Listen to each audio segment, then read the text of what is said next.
Oke, baik, ini sudah jam 5. Kita akan segera mulai perkuliahan pada sore hari ini.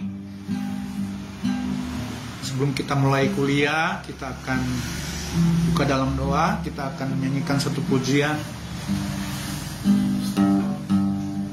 bersyukur selalu.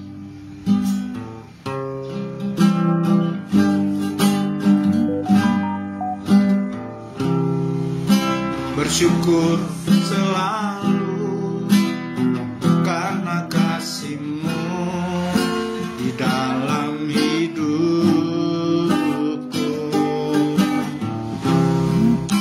dan takkan ku ragu akan rencana-Mu untuk masa depan.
Bersyukur selalu, haleluya.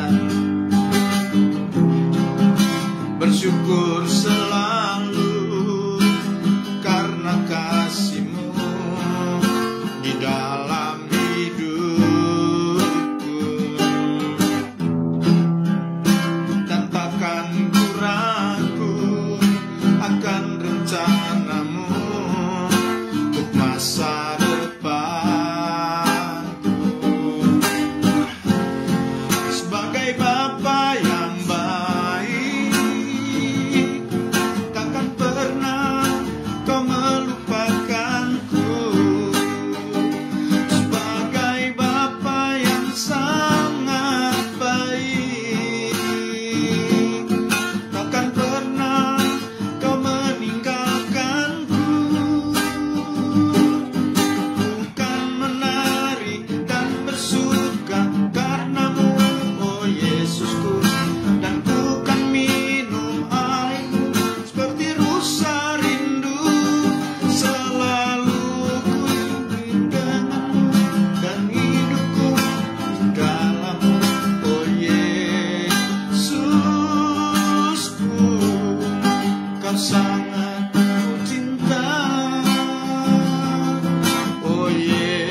Kami sangat mengasihi Engkau Tuhan lebih daripada segalanya Tuhan. Sebab itu Tuhan, kami selalu akan melakukan segala sesuatu apa yang Kau perintahkan bagi kami Tuhan. Kami akan mengajarkan segala sesuatu yang Kau perintahkan untuk kami ajarkan pada seluruh mahasiswa STT Spirit yang akan mengikuti perkuliahan pada hari ini Tuhan.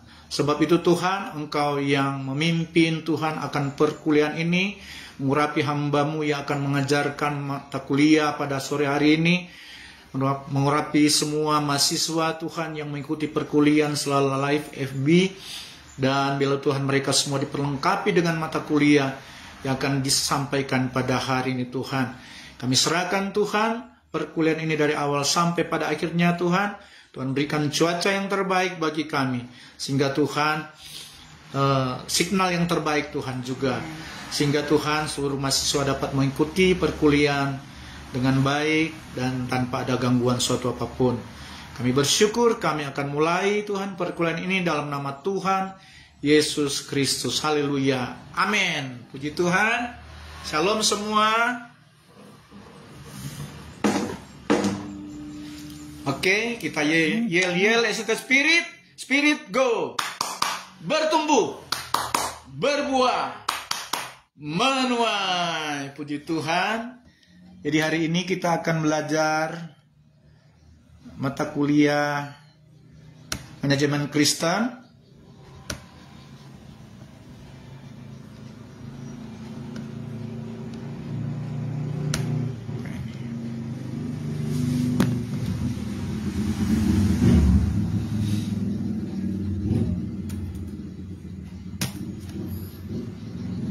Salah ini nih.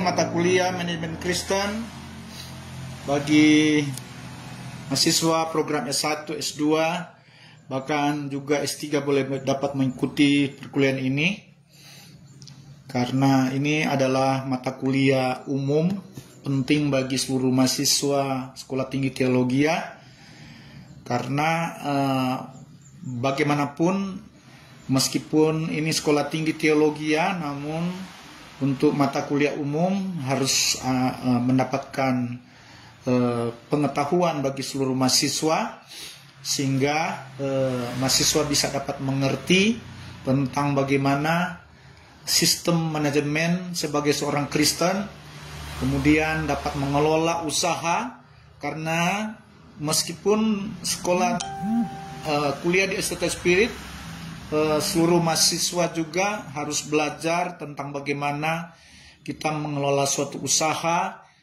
Bahkan gereja pun ada sistem manajemennya. Jadi dia melalui manajemen Kristen ini, mahasiswa STT Spirit harus diperlengkapi agar dapat memahami sistem pengolahan, baik sumber daya manusia, pengolahan semua aspek yang kita hadapi. Mungkin sebentar kita bukan hanya sekedar mau jadi hamba Tuhan, tetapi mungkin kita akan buka usaha, kita akan mengelola suatu perusahaan dan lain sebagainya. Jadi penting kita belajar manajemen Kristen. Di Tuhan dari bab 1 ini kita akan belajar tentang manajemen sumber daya manusia. Kemudian bab 2 manajemen kekayaan. Ada bab 3 juga manajemen kemitraan. Bab 4 manajemen etika, dan juga bab 5 7 hukum sumber daya manusia Kristen yang berhasil. Jadi 5 hal ini yang akan kita pelajari. Dalam pendahuluan, esensi dari manajemen Kristen adalah bukan menjadi pengusaha Kristen yang lebih baik daripada pengusaha non-Kristen, tapi bagaimana menjadi pengusaha Kristen yang berbeda dari pengusaha non-Kristen, atau berbeda dengan pengusaha yang mungkin orang yang di luar Tuhan. Sebagai orang-orang percaya kepada Tuhan Yesus Kristus, kita harus memiliki prinsip yang berbeda, cara yang berbeda, strategi yang berbeda daripada pengusaha non-Kristen atau yang orang-orang di luar Tuhan. Bab 1 kita akan melihat bagaimana manajemen sumber daya manusia yang harus kita kelola, atau manajemen sumber daya. Jadi manajemen sumber daya ini mulai ada sumber daya manusia dan sumber daya alam dan lain sebagainya. Manajemen sumber daya artinya memproses penggunaan sumber daya dalam usaha secara efektif untuk mencapai tujuan atau target. Jadi sekali lagi, manajemen sumber daya artinya memproses penggunaan sumber daya dalam usaha secara efektif untuk mencapai tujuan atau target. Jadi bagaimana cara kita dapat melakukan sumber daya yang efektif untuk mencapai tujuan dan target. Dalam pengusaha-pengusaha secara umum, mereka juga membuat sistem manajemen yang efektif dan mereka pasti punya tujuan dan target di dalam mencapai keberhasilan dalam usaha yang mereka kelola. Ada 3 sumber daya yang membutuhkan manajemen. Jadi pertama, manajemen sumber daya manusia. Jadi manajemen sumber daya manusia adalah manajemen yang memproses atau mengatur sistem tenaga kerja yang berperan sebagai direktur atau pengusaha, manajer atau pengelola, staf perkantoran, kemudian ada marketing, pemasaran, ada karyawan dan lain sebagainya. Ini manajemen sumber daya manusia. Jadi kita harus tahu bagaimana struktur daripada manajemen sumber daya manusia. Ada direkturnya atau pengusahanya, ada manajer pengelola, ada staf perkantoran, ada marketing pemasaran, ada karyawan dan lain sebagainya. Kedua, manajemen sumber daya alam. Manajemen sumber daya alam yaitu memproses, mengelola hasil kekayaan alam seperti sumber daya alam nabati, contohnya tumbuh-tumbuhan atau pertanian. Kemudian ada sumber daya alam hewani, itu di bidang perikanan dan peternakan. Kemudian ada sumber daya alam mineral, hasil pertambangan. Juga ketiga ada manajemen sumber daya uang. Manajemen sumber daya uang itu memproses atau mengelola sistem keuangan atau kekayaan secara tepat guna. Jadi sampai kita bisa manajemen keuangan di dalam usaha kita, di dalam pelayanan kita, dalam gereja, kita harus mengetahui cara mengelola sistem keuangan dengan secara tepat guna. Dalam manajemen sumber daya manusia Kristen, ada dasar yang disebut manajemen APB, yaitu Ability Personal Base. Jadi Ability Personal Base itu adalah dasar kemampuan pribadi yang menyadari bahwa kita memiliki personal potensial. Jadi sebagai manusia ciptaan Tuhan, kita diberikan potensi oleh Tuhan. Kita memiliki kemampuan atau potensi diri untuk kita dapat memimpin, kita dapat mengelola, dan kita dapat membuat planning di dalam segala rencana, dalam segala cita-cita kita. Bukan hanya kita mampu mengelola sistem keuangan atau sistem manajemen gereja, tetapi juga di umum juga kita bisa mampu mengelola. Karena memang meskipun kuliah di Estetik Spirit, di sekolah teologi, tetapi kita bukan hanya sekedar punya tujuan menjadi sebagai pendeta atau gembala di satu gereja, tetapi kita juga boleh menjadi pelayan dimanapun kita berada, termasuk di marketplace, di perusahaan-perusahaan atau di usaha-usaha bisnis apapun yang mungkin kita terlibat di dalam usaha, ataupun kita sendiri yang membangun usaha sebagai owner, sebagai pendiri usaha, suatu usaha. Jadi kita memiliki potensial personal potensial atau potensi diri karena kita diciptakan menurut gambar dan rupa Allah. Jadi Allah itu punya rencana yang indah dalam kehidupan manusia. Dia sudah rancangkan bagaimana manusia harus sukses dan berhasil, sehingga pada saat dia menciptakan manusia punya potensi diri. Dia ciptakan manusia punya kemampuan untuk bisa melakukan sesuatu yang membuat dia bisa sukses di dalam usaha, dalam pelayanan. Itu sudah diberikan Tuhan sebagai potensi diri. Jadi kita diciptakan menurut gambar dan rupa Allah.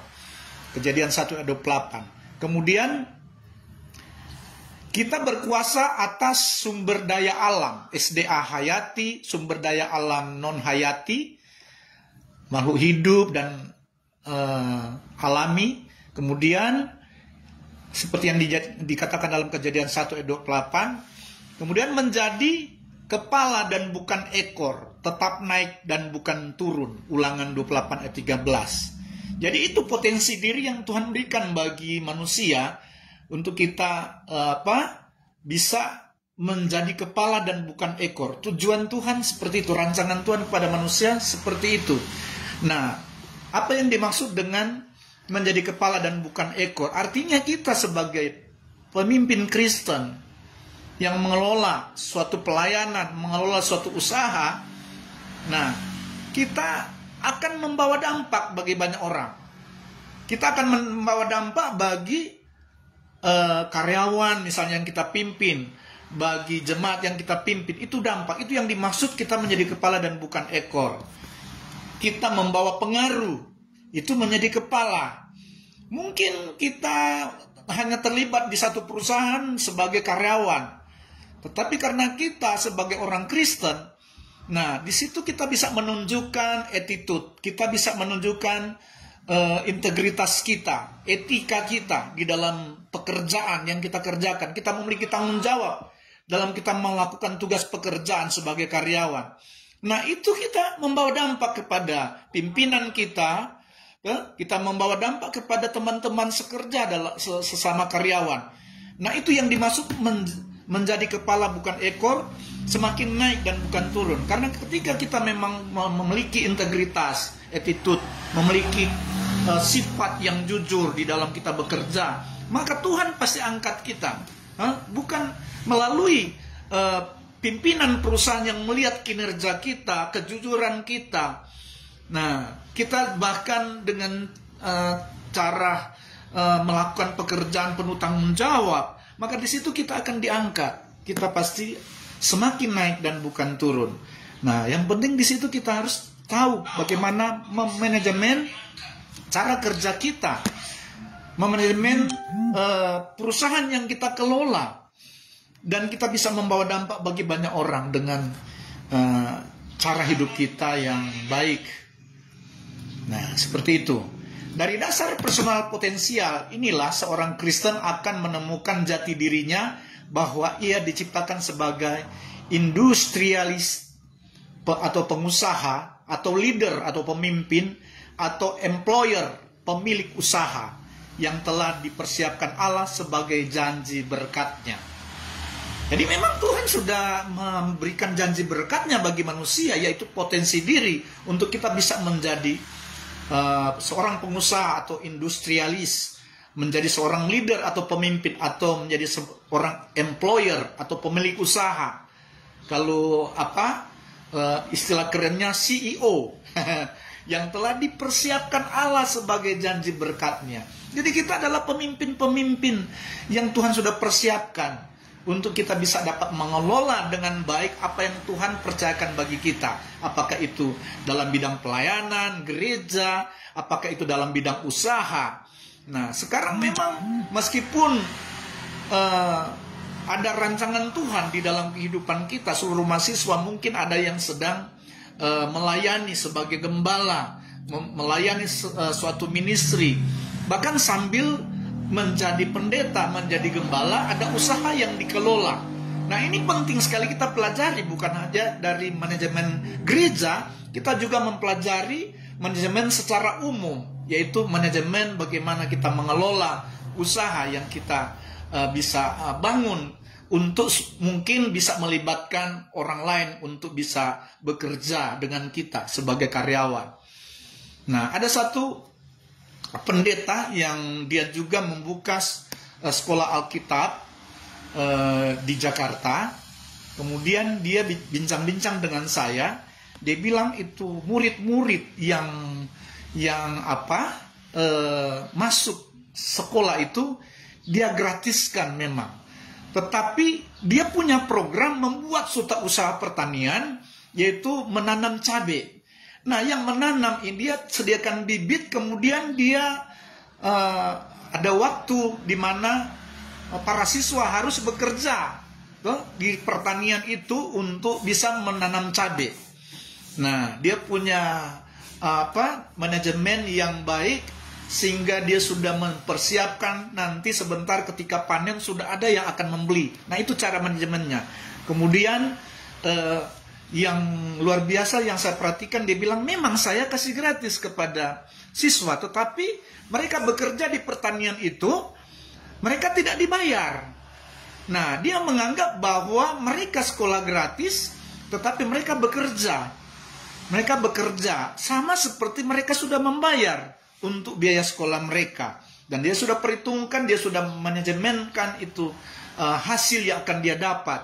Per kilonya berapa, kemudian pada akhirnya dia bisa melihat ada hasil yang ketika dia hitung, ketika siswa ini per orang misalnya bisa membayar sekian di dalam sebulan menurut pendapatan yang dia nikmati dari hasil pertanian itu. Dan dia berpikir bahwa bahkan siswa itu bisa memberikan pembayaran justru lebih besar daripada yang dia pikirkan ketika dia meminta pada siswa untuk membayar per bulan sekian. Tetapi ketika dia membuat suatu usaha, justru dia berpikir mereka sudah memberikan biaya sekolah mereka justru sudah lebih besar daripada apa yang dia rencanakan sebelumnya.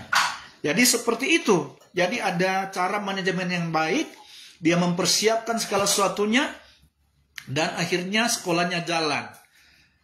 Para siswa meskipun mereka tidak membayar biaya sekolah, tetapi mereka dipekerjakan dalam pertanian. Dan sekolah itu dan pertanian itu tetap berjalan sampai sekarang ini. Nah, seperti itu. Dia jadi seorang gembala, tetapi dia juga mengusahakan suatu bidang pertanian. Dia bilang dia menanam cabai. Dan puji Tuhan, dia bilang bisa menutupi kebutuhan makan untuk karena mereka diasramakan, dan ada biaya operasional sekolah yang tersedia dari hasil pertanian itu. Nah, ini yang sampai jika kita pemimpin gereja yang kemudian akan tentunya akan memperhatikan jemaat-jemaat yang mungkin ada yang belum bekerja, jemaat-jemaat yang masih sulit dalam mencari pekerjaan. Nah, kita mungkin sebagai gembala, sebagai pemimpin gereja harus memperhatikan kebutuhan jemaat ini, dan bagaimana cara kita bisa menciptakan suatu usaha untuk supaya jemaat bisa dipekerjakan di situ. Nah, ini penting sekali. Itu sebabnya manajemen Kristen sangat-sangat penting bagi semua hamba Tuhan untuk belajar, untuk bisa menggali potensi diri yang ada di dalam hidup kita, yang Tuhan berikan bagi kita. Karena memang Tuhan sudah mempersiapkan semua bagi kita, dan itu bagian daripada janji berkat Tuhan dalam hidup kita. Nah, kita bisa lihat kan dari sejak dulu ketika para tokoh-tokoh Alkitab, mulai dari Abraham, mereka itu semua pengusaha-pengusaha ternak. Dan mereka kaya dengan hasil usaha ternak mereka. Haleluya. Ada satu teman saya juga baru-baru dia khotbah, dan dia menyampaikan bahwa dia sedang beternak babi. Dari berapa ekor yang dia kemudian ada cara manajemen yang baik yang dia atur, sehingga cuma dalam berapa bulan kemudian sudah ada ribuan babi yang dia pelihara. Sudah ada tidak sampai 1 tahun sudah ada ribuan. Jadi seperti itu, dia menjadi seorang pengusaha yang bisa dikatakan sudah sukses dengan cara dia bagaimana memanajemen peternakan babi yang dia buat. Haleluya. Kemudian bagian A kita akan lihat janji berkat Allah adalah target utama. Jadi memang Tuhan sudah memberikan janji berkatnya sebenarnya bagi kita yang percaya padanya tentunya. Yang kita selalu menuruti firman-Nya. Ada janji berkat Allah yang menjadi target utama Tuhan. bagi kita. Jadi target Allah bagi kita sesuai asas Alkitab adalah satu, menjadi pengusaha atau pengelola akan isi bumi. Sudah jadi target Tuhan. Dalam Kejadian 8 ayat 22 bagian A. Selama bumi masih ada, takkan berhenti musim menabur dan menuai. Ini Tuhan sudah targetkan. Supaya manusia bisa mengelola apa yang ada di bumi ini. Kejadian 8 ayat 22 tadi. Selama bumi masih ada, takkan berhenti-henti musim menabur dan menuai. Artinya kita diberikan satu target yang Tuhan sudah rancangkan dalam kehidupan kita untuk kita bisa menabur dan menuai hasil di bumi ini. Kemudian kedua, pengelola sistem pinjam meminjam. Kita masuk di dalam pengelola sistem pinjam meminjam.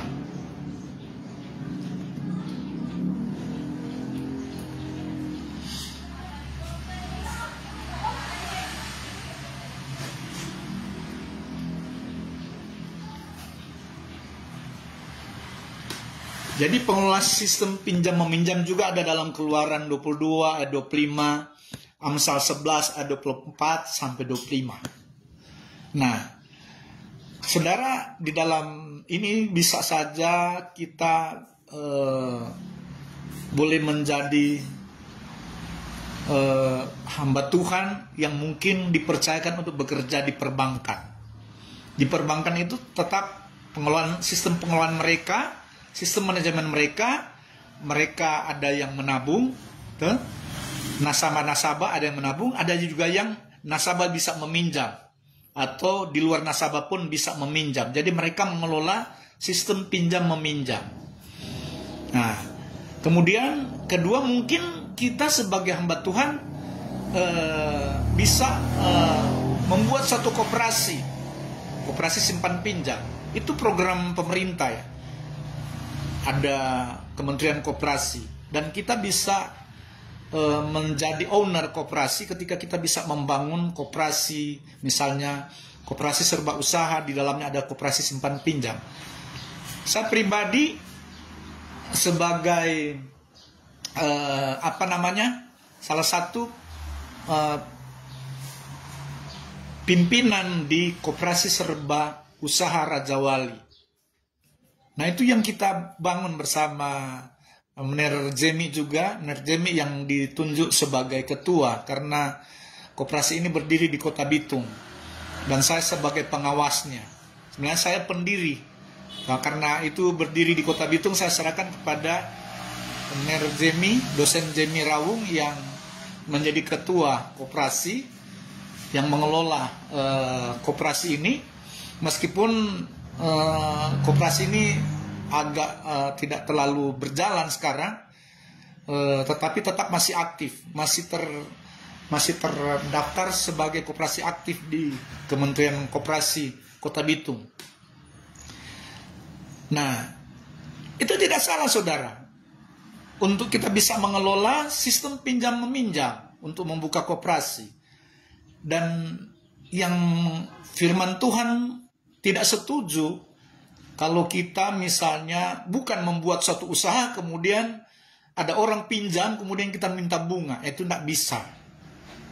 Kita tidak membuat suatu usaha, kemudian ada orang butuh uang untuk pinjam ke kita, kemudian kita minta bunga. Itu yang tidak bisa. Tetapi kalau kita membuat suatu usaha, seperti contoh koperasi, kemudian kita buat sistem program bagaimana ada yang meminjam, usaha-usaha kecil yang meminjam, kemudian dia harus mengembalikan lebih daripada apa yang dia pinjam dengan pembayaran, apakah sistem pengembalian harian, mingguan, atau bulanan. Nah, itu sistem koperasi. Nah, itu bisa kita jadi pengusaha untuk apa? Seperti perbankan, itu kan tidak beda. Sistem pinjam meminjam, baik dalam bidang koperasi maupun perbankan. Nah, itu kita bisa lakukan. Jadi itu dalam Keluaran 22, 25, juga dalam Amsal 11, 24 sampai 25 ada istilah tentang pinjam meminjam, mengelola keuangan. Kemudian yang ketiga, mengelola sistem ukur mengukur, timbang menimbang. Juga ada di dalam Imamat 19 ayat 35 sampai 36. Sistem timbang menimbang. Jadi ini banyak hal yang sudah ditulis dalam Alkitab, semua yang harus kita kelola. Keempat, pengelola sistem peradilan. Nah, kalau di dalam pemerintah juga ada pengadilan, mereka yang kelola itu. Apakah kita mungkin sebagai orang Kristen juga tanpa kita rencanakan, kemudian akhirnya kita juga bekerja di pengadilan yang ada. Jadi ada sistem pengolahan peradilan di sana. Kemudian yang kelima, di dalam Alkitab juga ada pengelola urusan kesejahteraan sosial. Nah, ini kalau orang-orang Kristen, anak-anak Tuhan, ya memang ada hubungan dengan pekerjaan sosial.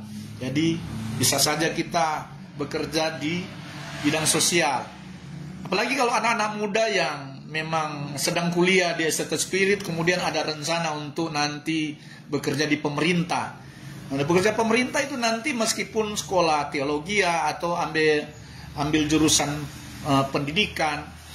Nah, nanti sebentar di dalam sistem penerimaan tenaga kerja ASN P3K itu juga, ketika kita melamar online, kita akan disuruh pilih jenis-jenis pekerjaan yang bisa kita Nah, baik ada di Kementerian Agama ada, dan kemudian ada juga di sosial, dan ada banyak tawaran-tawaran di situ yang kita harus pilih. Karena memang apalagi kita kita sebagai sarjana teologi atau sarjana pendidikan di sekolah tinggi teologi, kita memiliki integritas yang sudah menyatu dengan ijazah itu, sehingga baik pemerintah maupun swasta itu sangat melirik para sarjana-sarjana teologi yang memegang ijazah teologi ataupun dia apakah dia jurusan teologi ataupun dia pendidikan. Mereka sangat melirik, dan itu mereka menjadikan sebagai tenaga-tenaga yang dianggap sudah memiliki integritas. Dan itu memang penilaian utama perusahaan swasta dan pemerintah. Mereka membutuhkan tenaga-tenaga yang pertama dia memiliki integritas. Dan sarjana teologi itu yang memiliki ijazah sarjana teologi atau sarjana pendidikan dalam sekolah tinggi teologi, ijazahnya itu sudah menyatu dengan integritas. Itu yang dinilai oleh perusahaan-perusahaan swasta maupun pemerintah. Karena kita bukan nanti hanya sekedar, seperti saya katakan tadi, sekolah di teologi berarti mau jadi pendeta hamba Tuhan. Tidak. Ini bisa saja kita bekerja di mana saja, kita bekerja di dunia sekuler. Dalam hal ini di marketplace, di mana saja kita bekerja, di kantor swasta, kantor pemerintah. Nah, kita bisa bekerja di situ, tetapi di situ kita bisa menjadi pemimpin Kristen di situ. Kita bisa menjadi pendoa di situ. Kita bisa menjadi pemberita Injil di situ, dimanapun kita bekerja. Itu yang dimaksud dengan melayani di dunia marketplace. Melayani di dunia marketplace, dimanapun kita bekerja. Nah, itu fungsi kita sebagai orang Kristen. Ini kita bisa lakukan cara mengelola, manajemen, kemampuan diri kita untuk kita bisa bekerja di mana saja. Bukan hanya di gereja, di dalam pelayanan, tetapi juga di dunia sekuler. Keenam, pengelola sistem pembayaran upah karyawan. Nah, bisa saja kan kita mungkin menjadi owner, CEO di dalam suatu usaha, apapun usaha itu. Kita menjadi pendiri, kita employed di dalam satu usaha. Maka kita harus benar-benar tahu cara mengelola sistem pembayaran upah karyawan. Kita bisa mengelola dengan baik masuk pendapatan kita, pengeluaran kita, mulai dari pembayaran karyawan sampai pengeluaran-pengeluaran untuk kebutuhan-kebutuhan bahan pokok, operasional dan lain sebagainya. Dan kita bisa tahu bagaimana sisa dari pembayaran upah, ada sisa keuntungan dari perusahaan, dan itu yang memang kita harus kelola. Nah, ini juga ada dalam kitab Ulangan 24 ayat 15, Yeremia 22 ayat 13, dan Yakobus 5 ayat 4. Jadi sistem pengelolaan sistem pembayaran upah. Kemudian berikutnya, Allah tidak meragukan potensi ciptaannya sebagai sumber daya manusia untuk mengelola sumber daya alam, dan asas Alkitab adalah jaminan bagi orang Kristen yang mau bekerja, maka pasti akan menikmati hasil, dan jika kita menabur maka pasti akan menuai. Jadi ini sistem manajemen Kristen. Ketika kita menabur pasti menuai, ketika kita bekerja pasti kita akan mendapatkan hasil, dan ketika kita mengelola dengan baik kita akan mendapatkan hasil yang maksimal di dalam usaha yang kita kelola. Kemudian bagian B, menjadi pengusaha yang berbeda. Jadi sebagai pemimpin Kristen kita harus menjadi pengusaha. Kalau kita buat usaha, kita harus menjadi pemimpin yang berbeda, pengusaha yang berbeda. Ketika kita menjadi seorang Kristen, kita benar-benar menjadi pribadi yang baru, tak sama seperti dahulu, sebab kehidupan baru telah dimulai. Jadi sebagai pemimpin Kristen, kita membuat suatu usaha, maka kita memulai usaha dengan cara berbeda, karena kita adalah pribadi berbeda. Kita memiliki potensi diri yang Tuhan sudah persiapkan untuk melakukan segala sesuatu yang Tuhan percayakan bagi kita, untuk kita kelola dengan penuh integritas, kejujuran, dan perilaku yang baik tentunya. Ada kasih di situ, di dalam sistem kepemimpinan kita, di dalam suatu usaha, dalam suatu pelayanan. Jadi kita tidak sama seperti orang-orang yang di luar Kristus. Kita mulai dengan usaha sebagai seorang Kristen yang penuh integritas, kejujuran, dan bertanggung jawab. Seorang Kristen yang berubah. Dalam Roma 12 ayat 2, kita menjadi seorang Kristen yang berubah dalam kita mengelola pelayanan ataupun usaha. Sebagai pengusaha Kristen yang dipercayakan Tuhan untuk mengelola, memanajemen sumber daya, baik sumber daya manusia, sumber daya alam, sumber daya uang, harus memiliki cara yang berbeda dengan cara dunia. Nah itu, kita adalah pemimpin yang berbeda dengan cara dunia. Pemimpin-pemimpin pada umumnya, kita harus berbeda dengan mereka. Nah, ya, di dalam perbedaan ini tentunya kita pertahankan integritas dalam tugas pekerjaan sebagai pengusaha ataupun sebagai karyawan. Kita mempertahankan kejujuran, kita mempertahankan etika, kita mempertahankan keadilan di dalam kita melakukan tugas pekerjaan, baik sebagai pemimpin, pengusaha, ataupun sebagai staf atau karyawan sekalipun.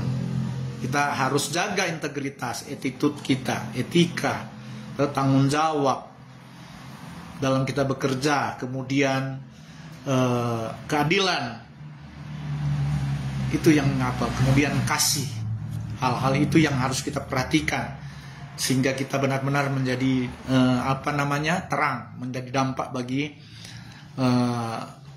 apakah kita sebagai pengusaha menjadi dampak bagi orang-orang yang bekerja kepada kita, menjadi dampak bagi karyawan, bagi staf.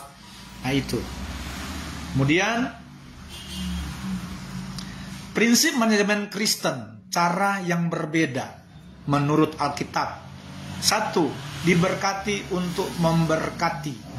Lukas 6 ayat 38. Jadi ketika kita sukses dalam usaha, dalam pelayanan, kita diberkati. Apakah itu dalam pelayanan ataupun usaha yang kita kelola, maka tujuan kita diberkati untuk apa? Memberkati. Nah ini yang penting kita diberkati harus memberkati. Begitu Tuhan ada meskipun tidak semua, ada beberapa orang-orang Kristen atau pemimpin-pemimpin Kristen ketika dia sukses, dia memang menjadi berkat bagi banyak orang, dia menjadi berkat bagi pelayanan gereja, menjadi berkat bagi para penginjil. Nah itu, memang itu cara yang harus kita lakukan sebagai pemimpin Kristen. Kalau kita diberkati, jangan egois. Kalau kita berhasil dalam usaha, dalam pelayanan, kita harus menjadi berkat bagi orang lain, terutama mereka yang memerlukan pertolongan kita. Kemudian yang kedua, utamakan pekerjaan Allah. Jadi meskipun kita sukses dalam usaha yang kita bangun di dalam pelayanan, di dalam usaha sekuler, nah, kita harus utamakan juga yang namanya kerajaan Allah. Utamakan kerajaan Allah. Dalam Matius 6 ayat 33, carilah dahulu kerajaan Allah dan kebenarannya, maka semuanya akan ditambahkan. Jadi jangan setelah kita sukses, kita sudah tidak ada waktu untuk melayani, tidak ada waktu untuk beribadah. Nah, jangan seperti itu. Tetap kita harus utamakan kerajaan Allah. Kalau ada ibadah, kita berhenti bekerja. Tuh, apalagi hari Minggu, jangan kita bekerja hari Minggu, kita utamakan pelayanan. Apalagi memang itu tugas pelayanan yang Tuhan percayakan bagi kita. Itu kita harus utamakan. Nah, kalaupun ada usaha yang kita harus lakukan bertepatan dengan ibadah yang harus menjadi tanggung jawab kita, untuk kita harus memilih pelayanan. Kita harus memilih kerajaan Allah, harus diutamakan. Baru kita memperhatikan yang lain. Jadi utamakan kerajaan Allah, semuanya akan ditambahkan. Haleluya.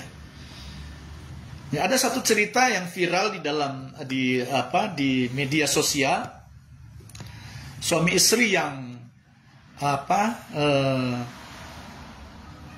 melayani di gereja. Kemudian pada waktu mau beribadah, dapat informasi anak mereka yang sedang sakit itu meninggal di rumah sakit. Nah, ada mereka yang sedang sakit meninggal. Istrinya mengatakan pada suaminya yang akan melayani di gereja bahwa mereka harus melihat anak mereka yang sudah meninggal.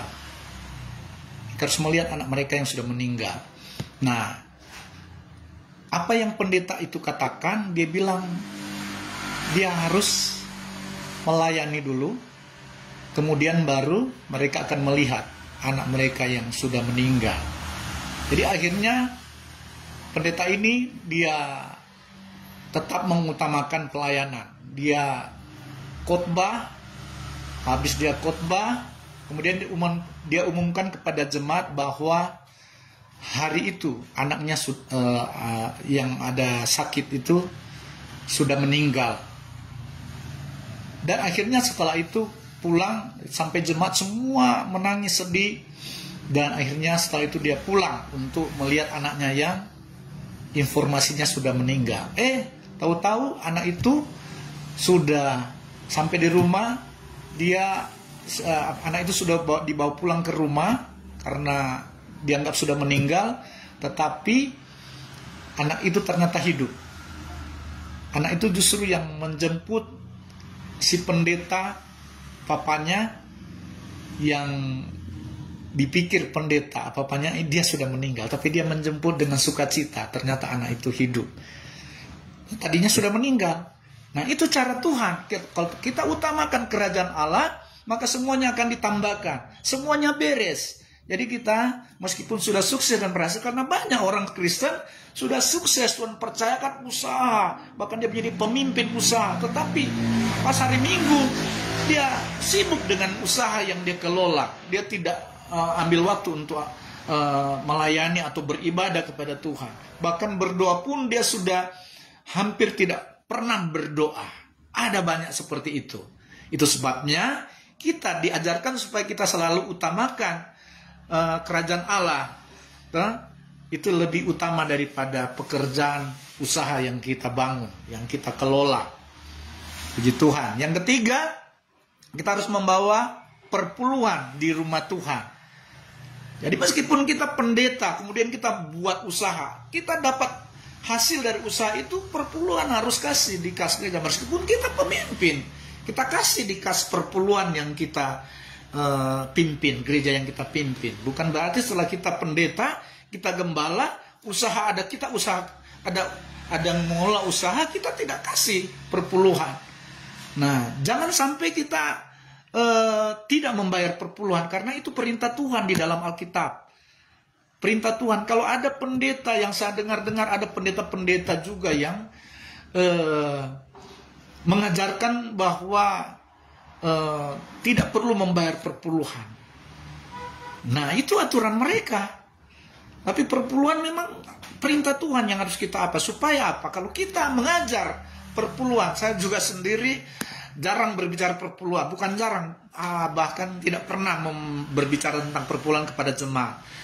Nah, saya mau supaya jemaat itu baca Alkitab dan nanti Tuhan yang menggerakkan mereka. Yang penting di dalam gereja itu ada kotak perpuluhan yang sudah ditaruh. Itu adalah bagian dari firman atau bagian dari perkataan saya untuk mereka harus bayar perpuluhan. Karena memang itu harus supaya mereka diberkati. Saat mereka memberikan perpuluhan itu kan mereka berarti memperhatikan pekerjaan pelayanan. Maka Tuhan akan perhatikan mereka. Makanya itu seringkali perpuluhan itu sama seperti mereka menabur. Kemudian mereka akan menuai. Puji Tuhan. Di Maleakhi 3:10 itu memang perintah Tuhan supaya kita memberikan perpuluhan. Nah, perpuluhan ini sebenarnya jangan, kalau kita mau ajar kepada jemaat, memberikan perpuluhan kemudian mereka akan mendapatkan hasil 30 kali lipat, 60 kali lipat, sampai 100 kali lipat. Jangan kita ajar seperti itu. Nanti setelah mereka berharap mendapat 30 kali lipat, 60 kali lipat, bahkan 100 kali lipat, kemudian tidak dapat, maka mereka akan komplain. Nah, sebenarnya bicara tentang perpuluhan malaikat 3:10 ini kan, Tuhan bilang, maka Tuhan akan membukakan tingkap-tingkap langit yang akan dicurahkan.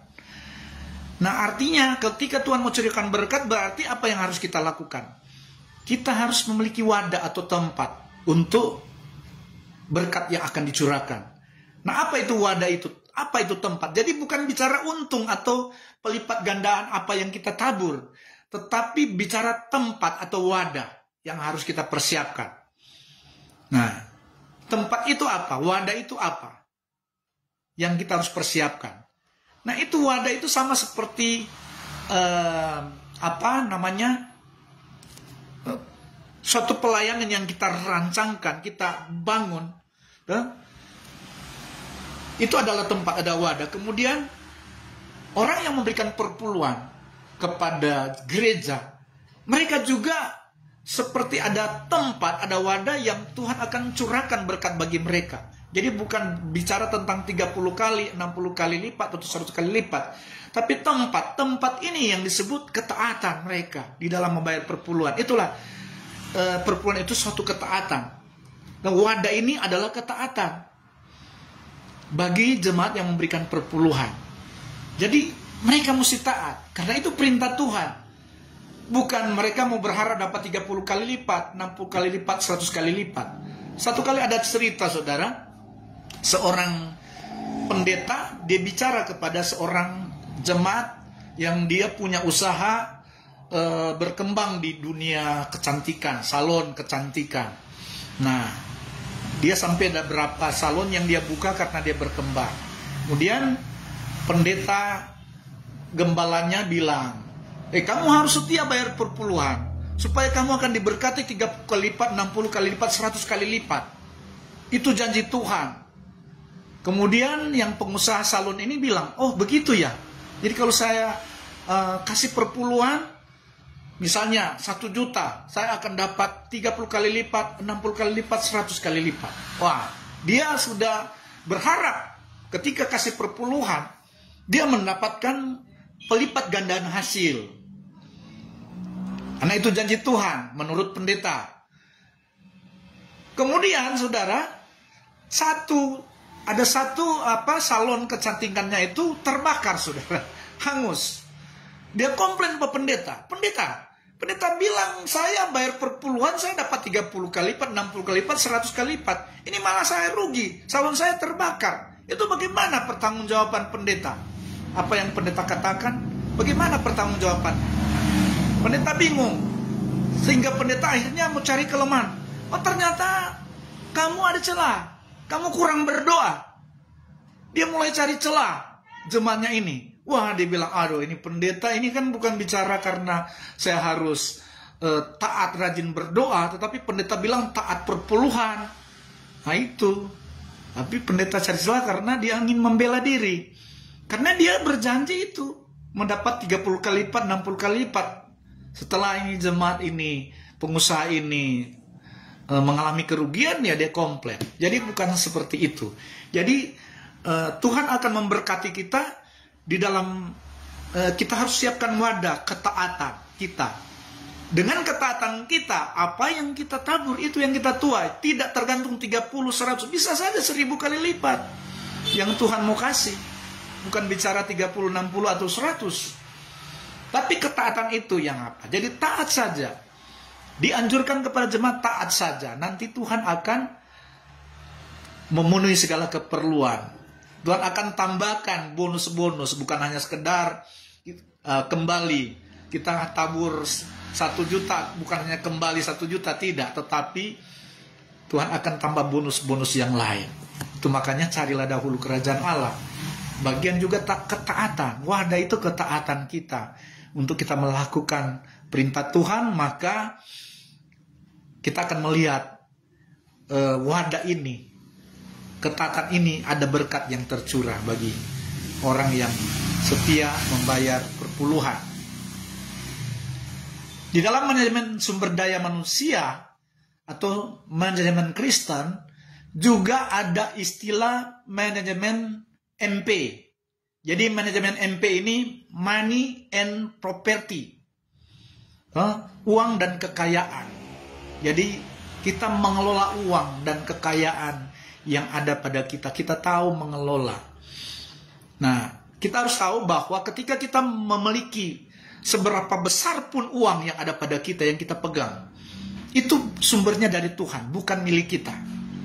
Jadi pada prinsipnya, untuk cara mengelola itu kita harus tahu dulu bahwa itu bukan milik kita. Sehingga kalau ada orang yang datang meminjam, atau mungkin karena yang meminjam jemaat yang dalam kesusahan, kita jangan berpikir memberi kemudian kita ingin dia kembalikan. Kita kasih aja karena memang itu milik Tuhan. Kita kasih saja. Jangan dia harus kita bebankan supaya dia harus kembalikan. Artinya kita jangan berpikir dia harus kembalikan. Kita berikan saja. Dia pinjam tetapi kita berikan saja. Tapi kalau toh nanti dia diberkati, dia bisa kembalikan, tergantung kita lah, kita ambil atau tidak.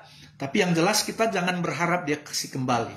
Nah itu cara mengelola, apalagi orang dalam kesusahan.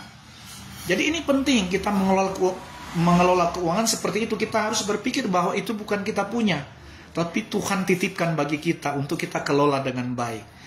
Jadi asas Alkitab tentang sumber uang dan kekayaan sebagai berikut. Tuhan yang memberi kekuatan untuk memperoleh kekayaan. Ulangan 8 ayat 18. Kenapa itu uang yang kita miliki itu milik Tuhan? Karena Tuhanlah yang memberikan kekuatan, yang memberikan kemampuan untuk kita memiliki potensi melakukan tugas pekerjaan, pelayanan, dan kita menghasilkan uang, kita mendapatkan uang. Jangan kita cinta uang sehingga uang itu kita tidak bisa keluarkan karena kita simpan dalam hati. Oh ini uang sangat berharga bagi saya, sangat berharga bagi keluarga saya. Ini bukan untuk orang lain, itu simpan dalam hati. Tuhan mau uang itu, atau apa istilahnya dalam Alkitab itu, mamon itu, jangan kita simpan dalam hati kita. Tetapi harus ada di tangan kita. Supaya ketika ada yang membutuhkan, kita bisa memberi. Jangan ada di dalam hati kita. Nah, biarlah uang itu ada di tangan kita. Banyak orang itu karena uang ada di hatinya itu, dia berpikir supaya dia tidak pegang uang, biarlah uangnya itu semua ada di rekeningnya, tidak perlu ada uang tunai. Supaya ada alasan ketika ada orang minta tolong, dia bilang, oh saya tidak ada uang. Karena apa? Dia ada uang tetapi ada di rekeningnya, ada di bank nih uangnya dia taruh. Dia tidak menyiapkan uang tunai. Ada seorang gembala. Dia bukan hanya gembala tetapi dia juga pendiri satu gereja, sinode gereja. Dia ketua sinode. Dia sebelumnya agama Hindu, dan kemudian setelah dia bertobat, dia akhirnya mengenal Kristus sampai dia menjadi seorang pendeta. Waktu dia agama Hindu itu, mereka sudah punya pengajaran-pengajaran bagaimana mereka harus setia memberi, maka mereka juga akan mendapatkan hasil dari kebaikan mereka dalam pemberian mereka. Nah, itu dari agama yang mereka peluk pertama. Kemudian setelah dia jadi Kristen, dia tidak meninggalkan cara waktu dia di agama itu. Dia tidak meninggalkan itu. Jadi setiap dia kemana-kemana, ketua sinode ini, pendeta ini, dia tetap harus mempersiapkan uang tunai yang dia berpikir suatu waktu ada orang perlu, ada uang tunai yang harus dia berikan. Dan itu yang dia lakukan. Ada orang perlu, ada uang tunai yang dia kasih. Dan hamba Tuhan ini, dia tidak pernah berkekurangan. Menurut kesaksiannya, dia selalu berkelimpahan dengan cara hidupnya itu. Dia pegang uang bukan di hatinya tetapi di tangannya. Makanya milikilah kekayaan di tanganmu, miliki uang tangan, jangan di hatimu. Kalau ada di hati, uang itu atau mamon itu menjadi, berarti kita cintai mamon. Bisa saja kita lebih mencintai mamon daripada Tuhan. Nah, kita harus lebih mencintai Tuhan. Ketika mencintai Tuhan, kita harus memberikan juga orang lain. Saat kita memberi kepada orang lain, membantu kepada orang lain, apalagi membantu pelayanan gereja yang sedang membangun. Saya ini sedang membangun gereja, belum ada dana. Tahu ada yang diberkati, nah maka utamakan itu, bisa menopang pembangunan gereja. Ya, saya singgung langsung ini. Pembangunan gereja ini ada rencana juga membuat kampus. Yang lalu sudah ada dana sedikit untuk memulai, tetapi karena suatu dan lain hal, banyak pelayanan yang harus saya utamakan untuk dilakukan, sehingga dana untuk membangun itu terpakai untuk pelayanan. Artinya saya mengutamakan kerajaan Allah. Dan saya percaya ada waktu Tuhan untuk membangun gereja, tanah sudah Tuhan berikan. Jadi untuk pembangunan saya hanya berharap waktu Tuhan yang terjadi, kehendak Tuhan yang terjadi. Kami sedang menunggu waktu Tuhan untuk mulai membangun. Tentunya ketika sudah ada dana ya pasti kami akan mulai membangun. Jadi Tuhan yang memberikan kekuatan untuk memperoleh kekayaan. Ulangan 8 ayat 18. Ada juga sumber yang berasal dari iblis. Ingat saudara, kadang-kala kekayaan kita ada sumbernya dari Tuhan, ada sumber dari iblis. Jadi sumber dari iblis itu berarti kita mendapatkan hasil kekayaan yang tidak jujur. Itu sumbernya iblis. Nah, karena ketidakjujuran kita mendapatkan. Misalnya karena korupsi. Nah, kita kaya dalam korupsi, itu sumbernya dari iblis. Karena yang melakukan korupsi itu dia, itu sama seperti pencuri. Itu pencuri kan gambaran iblis. Jadi sumber dari iblis. Nah sekarang ada pertanyaan. Ada orang yang melakukan pekerjaan, dia mendapatkan upah dari ketidakjujuran. Dia mendapatkan upah dari korupsi. Kemudian ada gereja yang sedang membangun, dia membantu. Atau ada pendeta yang dia tergerak untuk memberikan atau bisa saja perpuluhan, atau dalam istilah persembahan khusus bagi pendeta. Sedangkan itu upah yang dia dapatkan, upah yang sumbernya dari tidak benar. Apakah korupsi, pencuri, atau dengan ada cerita juga seorang wanita yang hidupnya menjual diri. Lalu kemudian dia memberikan persembahan pada pendeta. Dia rajin beribadah, dia beribadah. Tapi karena pendetanya tahu bahwa dia mendapatkan uang dengan cara yang tidak sesuai, atau artinya dana yang dari kehidupannya yang menjual diri atau apa tau, dan pendeta itu dia tidak pernah memakai uang itu yang diberikan, perpuluhan yang diberikan oleh wanita ini. Sampai sudah banyak pendeta tidak pakai. Nah, saya mau jelaskan saudara, untuk hal seperti ini kita sebagai pendeta, kita mendapatkan pemberian. Apakah kita sudah tahu itu uang itu sumbernya dari mana, atau kita tidak tahu? Nah, pada prinsipnya kita terima saja dan kita kuduskan uang itu. Kita kuduskan. Setelah kita berdoa, kuduskan uang itu. Dan kita lakukan dengan baik. Kelola dengan baik. Apakah untuk kebutuhan pembangunan gereja? Karena kita sudah kelola, kita sudah doakan, kita kuduskan. Maka itu uang itu bisa berkenan untuk kita pakai. Layak untuk kita pakai. Jadi seperti itu, jangan kita menjadi pemimpin yang bodoh. Orang memberi berkat, meskipun itu sumber dari apa? Namanya keuangan, saudara. Namanya uang ini, kita tidak tahu perputaran sudah bagaimana. Apakah sudah melalui perjudian, melalui cara-cara korupsi, apa semua. Kemudian itu berputar uang itu. Nah, namanya mamon, saudara. Itu memang sesuatu yang sebenarnya tidak harus kita anggap itu kita tidak butuh. Jangan juga kita anggap itu sesuatu yang artinya karena itu sumbernya dari yang tidak benar, kita anggap itu tidak perlu, kita tidak layak kita terima. Tidak seperti itu. Jadi ini kita kuduskan keuangan yang apa. Ini cara juga bagaimana kita bisa mengelola uang itu dengan cara kita menguduskan uang itu. Jadi kita terima dari mana saja, itu kita akan berpikir bahwa semua itu sumber berkat yang Tuhan sudah berikan. Cuma di sini yang bicara tentang sumber yang dana uang yang dari iblis itu, dia dari orang-orang yang itu tidak bisa. Jadi itu korupsi itu dilarang. Kemudian mencuri itu dilarang. Cara-cara yang tidak wajar untuk mendapatkan uang juga dilarang. Tidak bisa. Kecuali tadi yang misalnya kita buat suatu usaha, perbankan, koperasi. Nah itu untuk kita bisa mendapatkan lebih daripada si peminjam, itu wajar kita seperti itu. Jadi ini hal-hal yang kita harus tahu untuk kita bisa memanajemen segala sesuatu yang masuk dan bagaimana memanajemen pengeluaran kita. Seperti itu.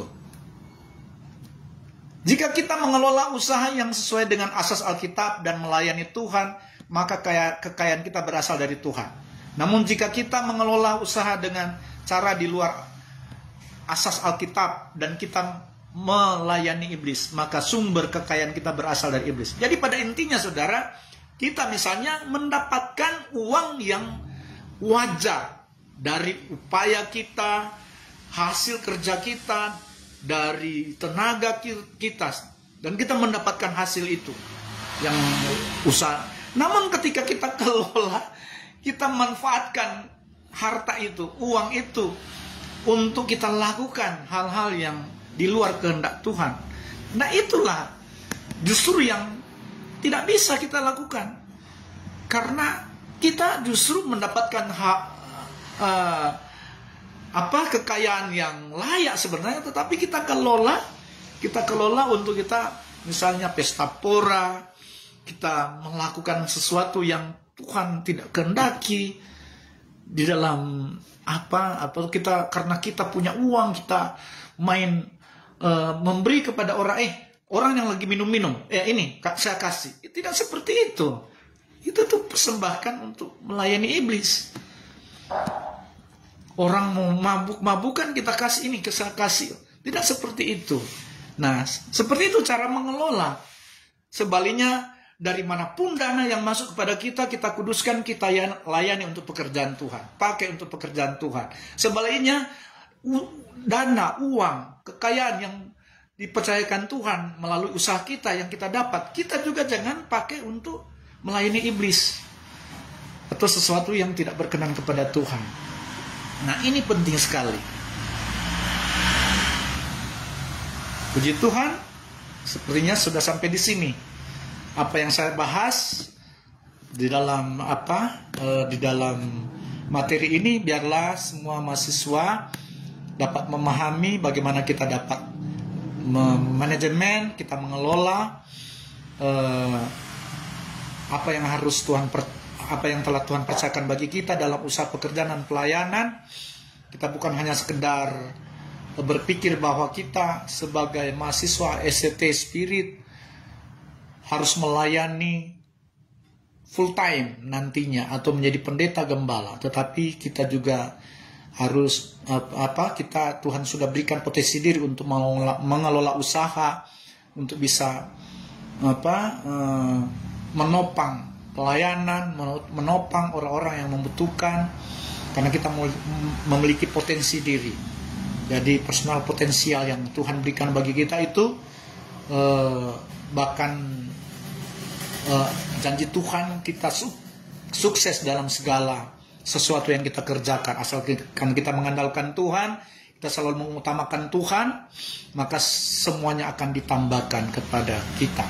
Artinya apa yang kita kerjakan, bahkan apa yang kita doakan, Tuhan, firman Tuhan bilang Tuhan akan memberikan jauh lebih banyak daripada apa yang kita pinta dan kita doakan. Puji Tuhan, Tuhan memberkati kita satu dalam doa.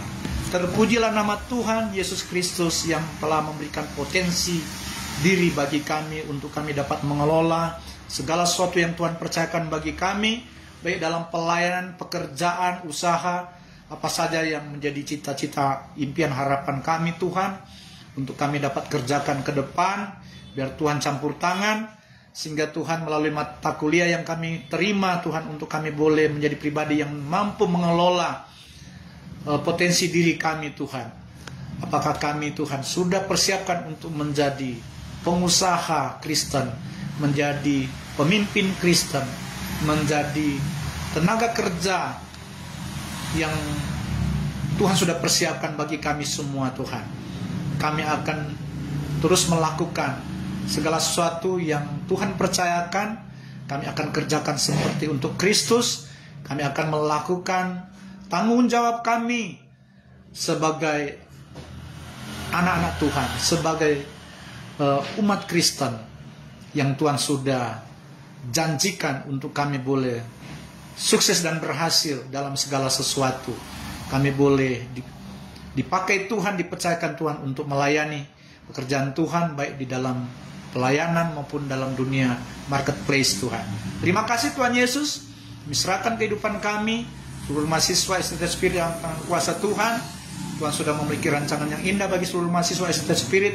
Mereka akan sukses dan berhasil. Masa depan penuh harapan menjadi bagian seluruh mahasiswa SCT Spirit yang sudah melayani pekerjaan Tuhan sebagai pendeta, sebagai gembala. Tuhan terus tambahkan hikmat untuk mereka dapat melakukan banyak hal. Mereka dapat melakukan upaya-upaya untuk kesejahteraan jemaat, upaya-upaya untuk menjadi berkat bagi orang lain juga Tuhan. Terima kasih, terpujilah nama Tuhan Yesus.